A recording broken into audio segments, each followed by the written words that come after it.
On peut établir plusieurs causes aux troubles de voix. Les causes les plus fréquentes sont les troubles de voix qui sont associés à un mauvais usage de la voix ou à des abus vocaux. La raison pour laquelle les personnes développent ces problèmes-là, c'est qu'ils exercent trop de force musculaire quand ils produisent leur voix, ou il y a un mauvais équilibre dans la musculature du larynx.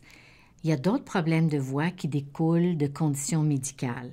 Par exemple, pourrait survenir suite à une chirurgie qui a créé une paralysie d'un des plis vocaux.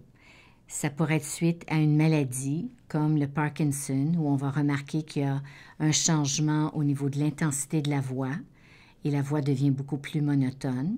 Il y a des conditions médicales comme la surdité qui peuvent affecter la voix d'une personne ou la présence d'une fente palatine qui va faire en sorte que la personne n'arrive pas à créer une bonne étanchéité entre l'air qui passe par le nez et l'air qui passe par la bouche, et ça va donner une voix qui est nasillarde. Certains troubles de voix ont des causes psychologiques. Entre autres, quand une personne perd la voix complètement suite à une expérience désagréable dans sa vie ou un traumatisme psychologique, c'est un trouble de voix qui n'est pas d'origine médicale ou n'est pas relié à la façon dont la personne utilise sa voix.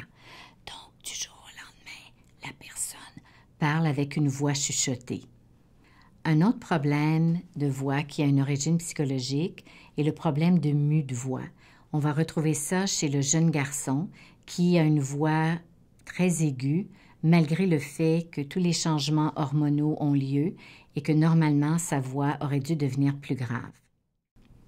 Quand les personnes n'utilisent pas bien leur voix, qui forcent leur voix ou qui font des abus comme crier, parler trop fort, parler trop longtemps, ils peuvent développer des lésions sur les plis vocaux.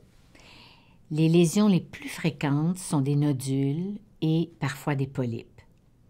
Ce sont de petites lésions qui sont des blessures parce que la force de frappe des deux plis vocaux ensemble irrite la muqueuse à un endroit précis. Malheureusement, on ne peut pas toujours déceler ce qu'il y a sur les plis vocaux à partir de la voix qu'on entend. Donc, c'est important quand une personne croit avoir un problème de voix qu'elle consulte un otorhinolaryngologiste pour avoir un examen du larynx.